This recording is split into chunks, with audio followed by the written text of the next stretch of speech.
இருக்கு வழியான உதிரத்தை வாரி குடிக்க கூடாது. ஏன்னு கேக்குறியா? அவன் பிறவிலேயே அசுர இந்திரனாக இருந்தவன்.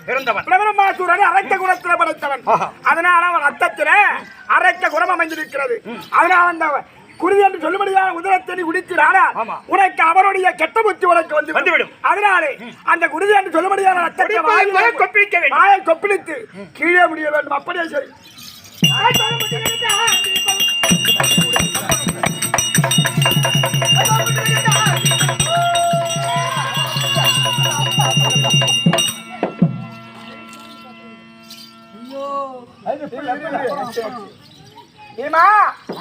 உதிரத்தையும் கொப்பளித்து கீழே விழுந்து விட்டாயா? அது ஒரு சபதமிக்க மற்றொன்று கொண்டு இருக்கிறது. நீ சபகலத்திலே துறைவிருந்து படைக்கும் மேலையிலேயே இந்த 56 தேச மன்னர்கள் சூழ்ந்திருக்கும் சபையிலே உன் முடியாருக்கு முடியான கிரேச்சை என்னுடைய காலினால எட்டி உதைப்பே அப்படி என்று சபதத்தை